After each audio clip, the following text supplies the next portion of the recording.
If you're going to mediation soon or you have clients who are, consider pre-mediation coaching with us at High Conflict Institute. This is a brand new service we're providing, and here's why. Most people are unsure what will happen in mediation and how to prepare for it, especially in a high conflict mediation. Studies show that regardless of the skill level of your mediator, learning a few key conflict resolution skills can increase your success of settling your matter out of court. Our pre-mediation coach will work with you in a 90-minute one-on-one session by Zoom or phone to help you learn to stay calm, to make reasonable proposals, and make decisions that can last. A small investment with significant positive outcomes. Schedule your pre-mediation coaching session on our website at the link below in the show notes, or call us at 619-800-2070. If you're a lawyer, mediator, or other professional and want more info, just ask us at highconflictinstitute.com on our contact page, or feel free to provide the coaching link directly to your clients today.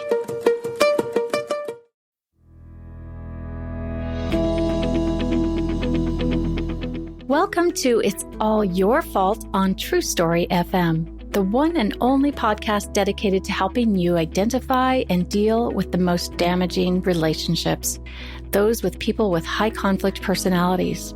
I'm Megan Hunter, and I'm here with my co-host, Bill Eddy. Hi, everybody. We are the co-founders of the High Conflict Institute in San Diego, California. In today's episode, we are going to talk about emotions and whether they are contagious or not. What do you think? But before we dive in, we have a few quick reminders. First, we'd really love to hear from you. Have you dealt with a high conflict situation or been blamed, experienced violence or abuse from an HCP? Or maybe you simply dread seeing that person again, but you have to tonight at home or tomorrow at work. Send us your questions and we just might discuss them on the show. You can submit them by clicking the Submit a Question button at our website, highconflictinstitute.com/podcast, emailing us at podcast@highconflictinstitute.com, or dropping us a note on any of our socials. You can find all the show notes and links at highconflictinstitute.com/podcast as well. Make sure you just subscribe, rate, and review, and please tell all your friends about us. Telling just one person that you like the show and where they can find it is the best way you can help us out, and we'd love that and really appreciate it. And now, on with the show.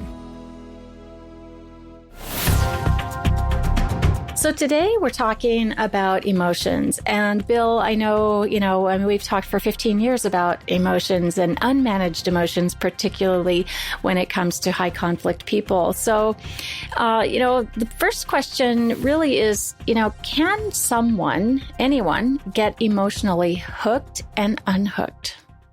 And the answer is definitely yes. It seems like this is part of how we're built as human beings, that emotions are something that help us work together, help us let each other know if we're in trouble and need help us know if people like us and people we want to like. So emotions really operate constantly, almost in the background. You're not consciously thinking about it, but we're constantly absorbing each other's emotions. And ordinary emotions, we're just kind of vaguely aware of. Somebody smiles, somebody laughs. But high conflict emotions, or any intense, even intense positive emotions, ratchet up our perception, and we absorb some of that. The more intense it is, the more likely we are to absorb it and have the same emotion and at a high level of intensity. So if somebody's really angry with us, next thing you know, we're angry. Now, we may be angry at the person who's angry at us, or we may be angry with the person about somebody they're angry at. And when you think about like mob behavior, like after a sports event or something like that, let's say your team won and everybody's happy and excited and dancing around and all that. If, there's all these street mob outcomes of victories in sporting events. And you can see how people can absorb a whole mob, just ripple through with positive emotions. But of course, history is filled with mobs with negative emotions, and people get swept up in anger or hatred without even knowing why. And so one thing that's interesting is research on emotional intelligence tells us if you have say a small group of people, half a dozen, 6, 8, 10 people who don't have a hierarchy between them, like an authority figure, they're all fairly equal, that the person with the most emotionally expressive face will dominate the group. So our emotions not only are contagious, but they really organize us into groups sometimes, and they also really influence relationships. When you're close to somebody and they're happy, you can say, I feel your joy, and it may be true. Or their sadness, and you could feel their sadness. We go to the movies and you have tears near the end of the movie and everybody's sobbing when they walk out of the theater. Or a sporting event where, they're running down and they make the goal. Well, that's us making the goal with them. So definitely emotions are contagious, but they're also mostly out of sight. And I think that's why they're worth talking about today. So when you talk about absorbing others' emotions, essentially you're saying we get hooked by those emotions, right? Absolutely, yes. And what does that feel like to be hooked, to absorb those emotions when we don't even know it's happening? Well, it just kind of takes over and can take over your brain. And you can become kind of obsessed with how upset you are.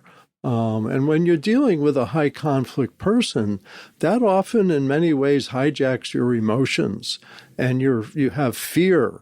It's like, uh-oh, what's happening now? Where are they now? What are they going to say next? You may have anger. I can't stand this. You may feel helpless. So like in the workplace bullies, their targets often start developing stomach aches, can't sleep, worrying about going to work the next day.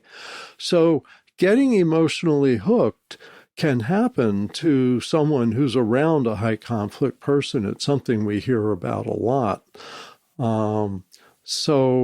Yeah, but other people can also get hooked against you. And that's also upsetting. And, like a divorce case, you're going to court and let's say your co-parent or your ex-spouse is a high conflict person. Their high conflict emotions could hook the judge, and the judge could look at you and say, you're doing it all wrong. And you realize you're the victim here, but the high conflict person has emotionally hooked the judge. So, we talk about strategies for dealing with that, but you have to watch out for that. That's how bullies can influence a crowd or a playground or a high school, all of that. It's a human nature problem that people generally aren't enough aware of. And is this the same thing as emotional persuasion? Yes. And since high conflict emotions are highly contagious, we see that high conflict people often can be very successful, at least in the start, say, of a court case, because their emotion, everyone goes, oh, something terrible must have happened to that person. When in fact, we can say, no, that's the person's personality. And it's kind of interesting. I know in those court cases, the person who truly is the victim will often then have an overreaction because then, they've been dealing with this high conflict co-parent for a long time. And now the judge seems to be emotionally hooked by that parent or persuaded or on, seeing them as the favorable parent, I guess. And then the true victim overreacts is that seems to be sort of common. Would you agree? Yes. And it's not wise if you can kind of prepare for that, because then that makes the judge think, oh yeah, see how upset she is. She's in tears, or, and so we have people who are perpetrators of domestic violence saying, look at my wife. She's a mess. She's emotionally distraught. She can't get it together. And when the judge agrees, that the person who's really the victim or survivor of this looks like how they've been defined by the perpetrator. And so it's a dilemma if people don't recognize it. And that's part of what we teach judges to understand, what you see may be the opposite of what's going on out of your sight. And you have to consider the possibility that it's the reverse of what's being told to you. So I've, a couple of things have come to mind while you were talking. And one was being in a movie theater years and years ago when a particularly emotional movie came out. I remember I was about to cry at the right moment, right, where they really meant to get to your emotions. But when I paused for a second, I heard everyone else in the movie theater sniffling, and it kind of interrupted my own emotion. But I realized, of course, they're emotional from the movie, but maybe there was emotion contagion going around as well. It was just a moment I never forgot because just everyone sniffling. And then the other one. I recall being in a meeting once, and there were probably about 8 or 9 people around a round table. It was a group that were meeting to do a study together, and one person got very upset at one point. I found it fascinating that everyone at the table immediately changed. You could tell something in the room had changed, even though there wasn't a big upset. But the emotion that was coming out, there was a negative look on the face, kind of angry. The tone of voice of the person changed a little bit. And you saw everyone either freeze or shift in their seat. And a couple leaned forward. And we were all hooked emotionally. And in the moment, I observed everyone and saw that the conflict avoiders, they just sort of froze, or, they couldn't even move, right? They just wanted to be anywhere but there. Sort of the more aggressive conflict people that like to argue or explain, and kind of prove a point maybe, were eager to sort of lean forward and argue with this person. And then you had people that just kind of shifted around, and they were probably the conflict avoiders as well. But I talked to all of them later, and because I thought I'd really like to understand what they were feeling in that moment. And what I found is that their emotional feelings were so strong in that moment that they projected those feelings onto everyone else. For example, a conflict avoider would say, everyone at the table just wanted to flee. Everyone wanted to get out of there. Well, that wasn't true. That was how that person was experiencing the emotion, and they're being hooked to it. And they just projected that on everyone else. So does that sort of make sense? Is that what was happening there, Bill? Absolutely. And I think it's so good. You're giving a really good example of being sensitive to emotional contagion, being aware of it, being able to see it happening, which I wish more people would do and know, because they often jump to conclusions like you're describing. Everybody wanted to get out of there, whereas it may have been they wanted to get out of there, like you said. And that shows we all do really have different personalities and different ways we handle emotions. And we assume that everybody has the same emotions and handles them the same way. And that makes for a lot of mistakes in communication, especially with strangers, people you don't really know, people from different cultures, ethnic backgrounds. There's a lot of confusion and misunderstanding because we have these automatic unconscious responses to others' emotions. And if we're not able to kind of check with ourselves, and that's something we talk about a lot, that with us in High Conflict Institute, is checking yourself. Don't assume, check things out, especially when emotions are flying high. Right. So how does this work in our brains? Well, it's interesting. There's at least 3 things that I've learned about that seem really important contributors to emotional contagion.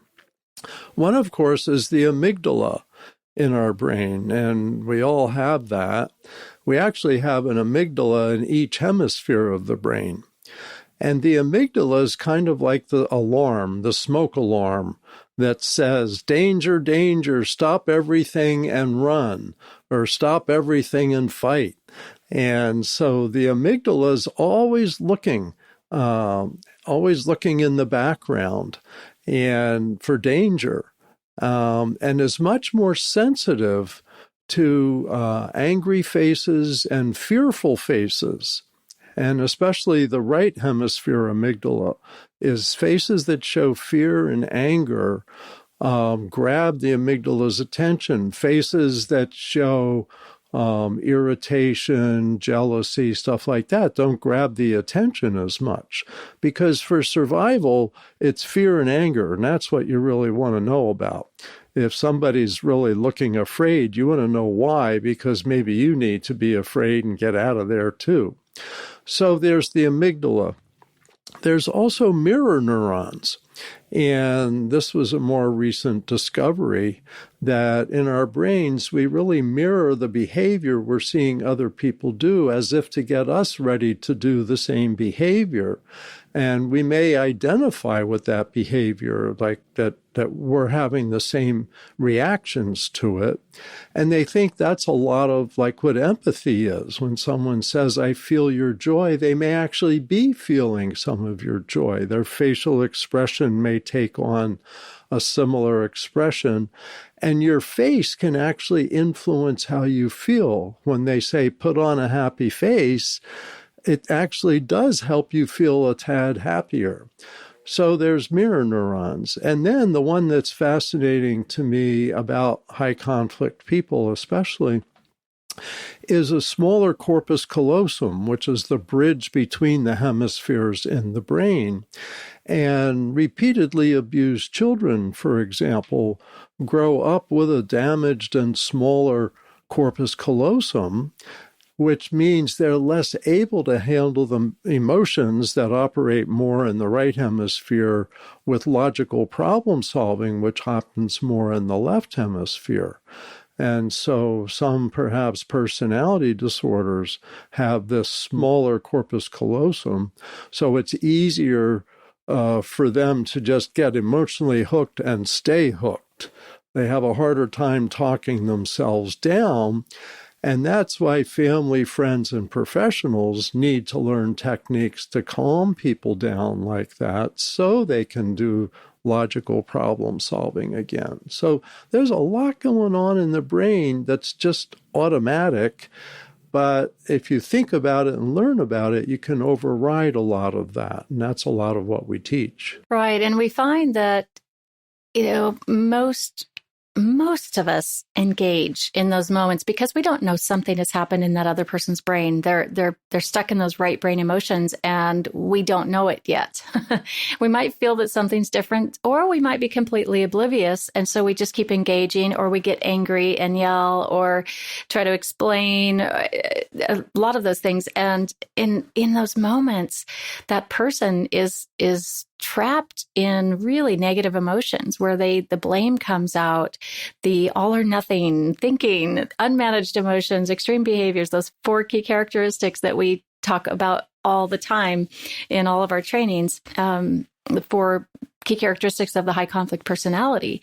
So we are on the other side of that, though, we just don't often see it and stop ourselves from, engaging in that moment. And when we do, we just keep them kind of trapped in that right brain. So it can be a challenge. The other thing I was thinking about is in episode 1, I told a story about a training participant in a training I was giving who approached me halfway through the training and was pretty hostile, very angry and in my face. And I froze. I went into fight or flight because my amygdala, which, as you know, Bill, I've nicknamed the amygdala Miggy. And my amygdala said, hey, there could be a potential problem here. This person is not your friend right now. So I couldn't think about what to say, right? So my emotions were hooked in that moment. It took me a bit to get unhooked, and I eventually did. But things can happen very rapidly. And, we're not always prepared, and sometimes we're going to get it wrong, but we can repair it. But the second part of this that is, a few days later, I was on a safari, and, we were in an exposed, completely open Jeep, my husband and I, and we were, within 10 feet or so of 9 lions who were killing 2 Cape buffalo for 45 minutes. It was the most dangerous moments of my life, most dangerous 45 minutes of my life. And I, stopped to assess my emotions at one point because I'm kind of nerdy that way. And I thought, why, in that training, when that person approached me and was really in my face, did I freeze? But here I'm not. And maybe there are other psychological processes in place, but I really do believe the amygdala is very sensitive, right? And really doing a job for us to protect us when it hears a tone of voice that, it seems unfriendly, or sees that angry face or hand movements that look like they could harm us. And it serves to protect us. So I just found that really interesting, that I was not in fight or flight in the most dangerous situation of my life. But a few days earlier, I was in fight or flight when I really wasn't in danger, but my amygdala said, you're potentially in danger. Yeah, that's a really fascinating example, and also a good example of why we need to be able to make decisions not just based on our amygdala, because we may miss a real dangerous situation and we may react to one that isn't really dangerous. So that's why we've got a brain that's got more than the amygdala in it. Right. Right. And I loved what you said about mirror neurons. That's just a really fascinating field. And there are some people that are just, we want to be around because we feel happier around them. And I think we feel safer around them. They just have a naturally happy face and just naturally calm emotions. And one of those is my husband. And, there's a joke in our family that he's the special creature. People want to be around him because he's just pleasant and calm.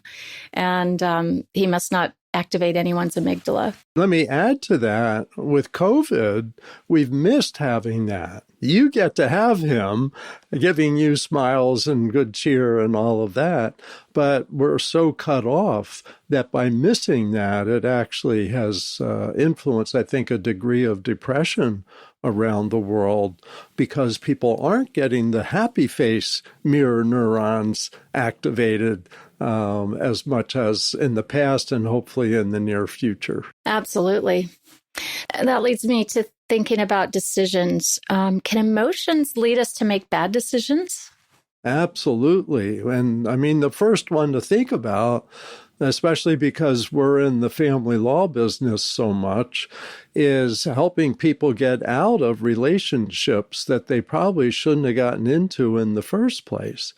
And of course, the one that's the biggest problem in many ways is a domestic violence relationship with someone who was very charming. And people can manipulate your emotions, and they may do it on purpose, depending on their personality. If they have an antisocial personality, they may be doing it on purpose, or they may be doing it totally unaware. Say someone with a borderline personality who can be intensely loving, friendly, affectionate, and yet they're not able to manage their intense emotions. And the next thing you know, they're intensely angry. A lot of men who are engaged in domestic violence have borderline personality disorder or traits, and they really attach themselves, but they're so overreactive that they get violent, some of them. This is not all of them. Anything we say about personality disorders isn't everybody with that, but it does seem that that's a personality with emotion dysregulation. And so it can deceive people, and the person you're with may truly be excited and happy the first couple months they're with you, but then you see this other side that they can't manage as well. But this is true in the workplace, hiring decisions. Oh, I really like this person. Let's hire this person, and they turn out to be a disaster. Or you don't hire somebody and you hear they go on to be super successful in another organization and you kind of missed a wonderful opportunity.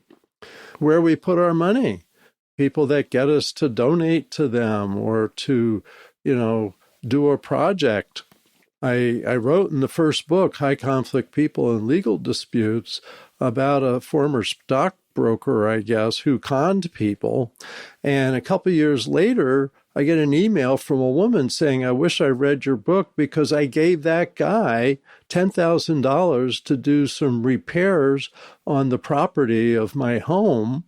And he never did any work. He just took off. Ouch. And so he's very good at getting people's money and then taking off, take the money and run. So, whether it's intentionally being conned or someone who's just an emotional person who can't manage their emotions, all of these can lead to bad decisions. That's why we have a whole brain, not just an emotional brain, so we can really think through what's best to do.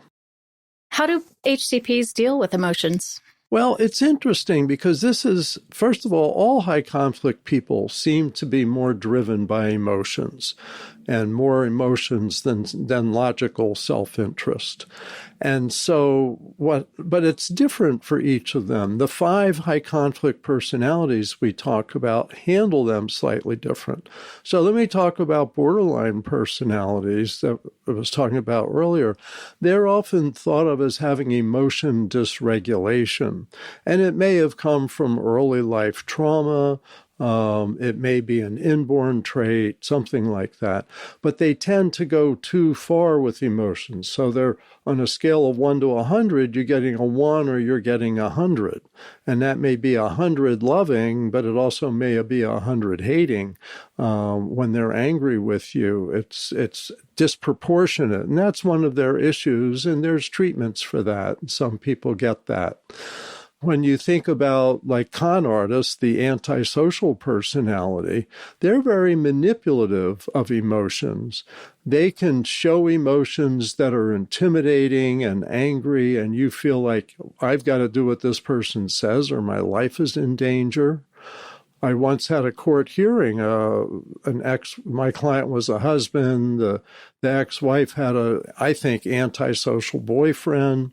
After the hearing, I get into traffic, get on the highway, and I glance over to my right, and that's the vehicle with that boyfriend driving and the ex-wife next to him. And the boyfriend gave me a look like, if I wanted, I could just ram your car and cause your death. Oh, you just gave me chills. Yeah.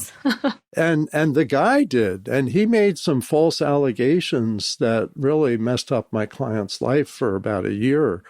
We got it sorted out. And it turned out he had lied to police at one point, and that's part of what ended his part of that case. But the idea that they can manipulate and intimidate. Narcissists, everyone talks about narcissists. Narcissists can be just so charming. And so their charming emotions, they make you feel wonderful, they make you feel special, and then they've got you. Let's say you marry them. Next thing you know, you're their target of blame, and they're publicly humiliating you to make themselves look superior. So those are just some examples. Paranoid personality overreacts to fearful things. Histrionic personality overreacts to drama. It's using the other parts of our brain to go logically, does this fit the situation? And that'll help you decide, and understand people you're dealing with. If you have to deal with a high conflict person, it's going to help to understand not to react to all their emotions. And how do HCPs communicate differently using their emotions? Well, it does seem like their facial expressions are more intense. And that's what I mentioned earlier with they can dominate a group because of their facial expressions. So their voice may be louder, maybe more extreme, and then maybe even more seductive. and they can be more persuasive by, pointing their finger at you, like in a courtroom and saying, you know what she did?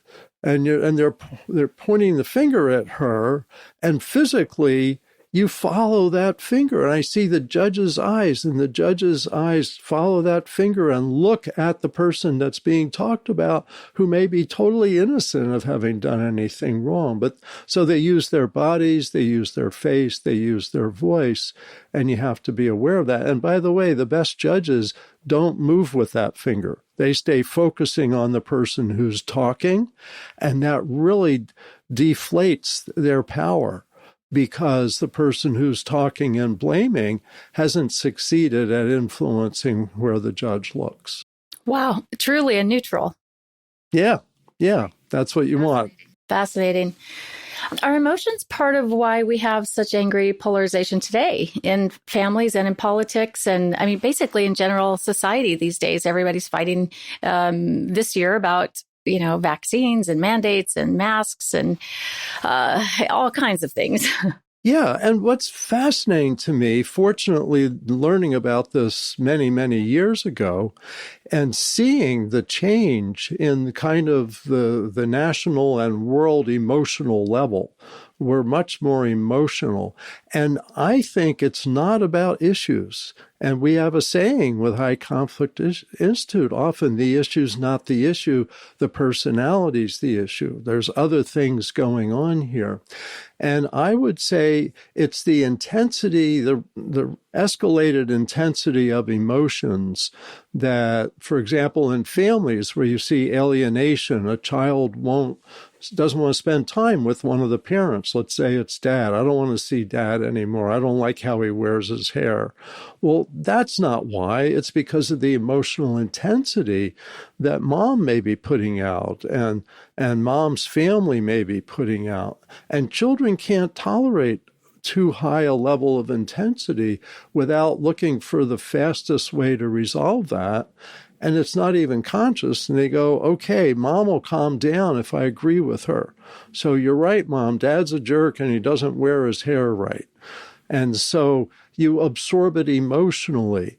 And it's interesting that family alienation like that, where people start hating each other in a divorce, and sometimes in an intact family, you get people hating each other. It's because of the emotions and the repetition of the emotions.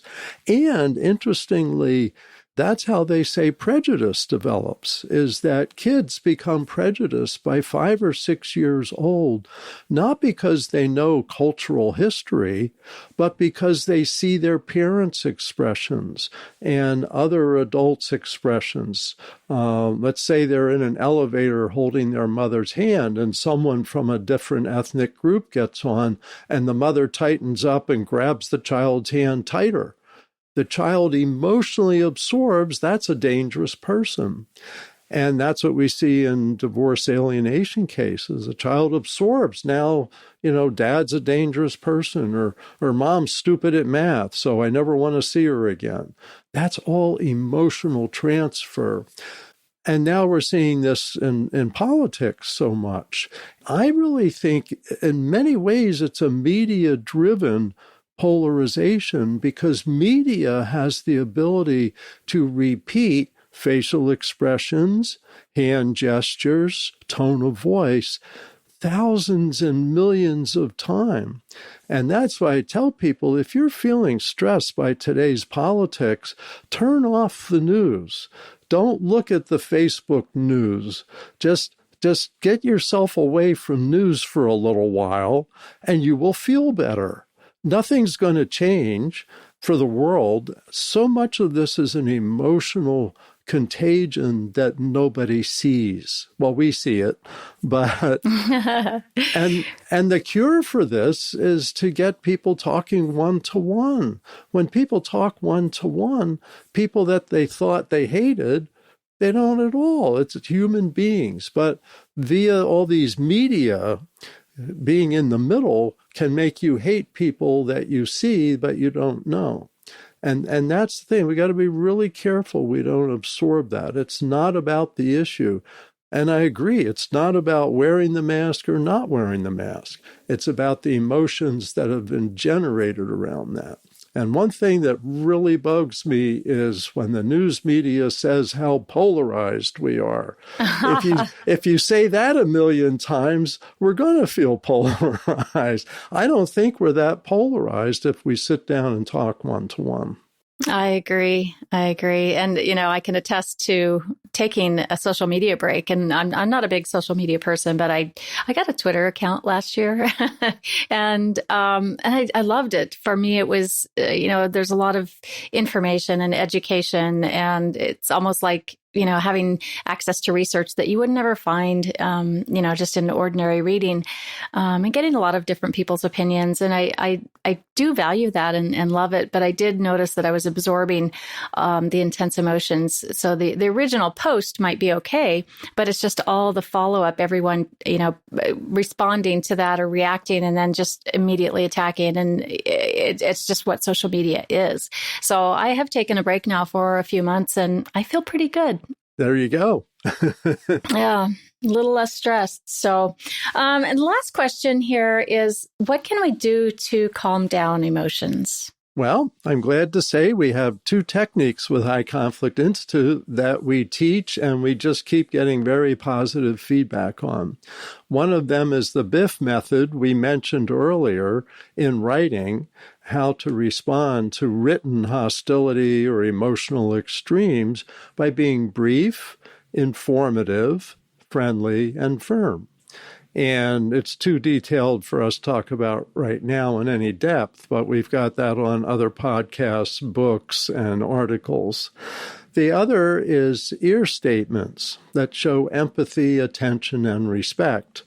And our book, Calming Upset People with Ear, really helps show how anybody in the middle of an upsetting conversation can really turn it around and saying things like, tell me more. I want to understand your point of view. Or I can see how frustrating this issue is for you. Or I have a lot of respect for the work you do, or your commitment to solving this problem. And your tone of voice, hand gestures, facial expression, by showing a desire to connect, can just totally calm these conversations. And we find within like 30 seconds, probably 90% of the time, the practice exercise that both you and I do and our other trainers do, people give us feedback within 30 seconds. They felt better because they felt the person was trying to connect with them. And that's what we need. We need more connection, less extreme emotions, and we need to understand in many cases the issue is not really the issue. And then once we recognize that, we have to adapt what we do. Yeah. And use an ear statement or use BIF. So, well, there you have it. Emotions are contagious, it turns out.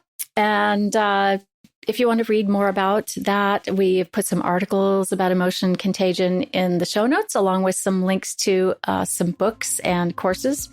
And I'm sure we'll be talking a lot more in the future in different episodes about emotions.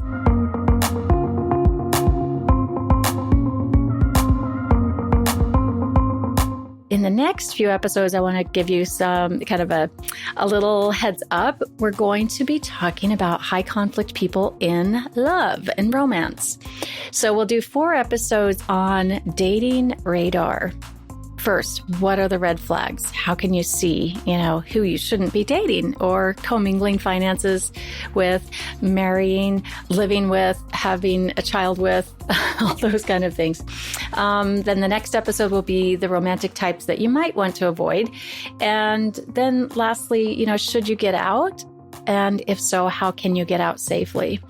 So these are all based on the book we wrote a few years ago called Dating Radar, which was based on a survey that we did with over 500 responses from people who had been in some pretty awful relationships with high conflict people. And they provided a lot of content. So we are rich in dating radar content, and we'll talk about it in these episodes. And then the final episode will be your questions. So please submit a question on highconflictinstitute.com/podcast. And remember to rate and review us and tell your friends and colleagues about us, which means a lot. Thanks for listening, and we hope our words impact your life in a very positive way. And just don't forget to enjoy every day, think about emotions, and manage your own emotions, learn how to get unhooked, and most importantly, find the missing piece, PEACE. It's All Your Fault is a production of True Story FM. Engineering by Andy Nelson. Music by Wolf Samuels, John Coggins, and Ziv Moran. Find the show notes, and transcripts at truestory.fm or highconflictinstitute.com/podcast. If your podcast app allows ratings and reviews, please consider doing that for our show.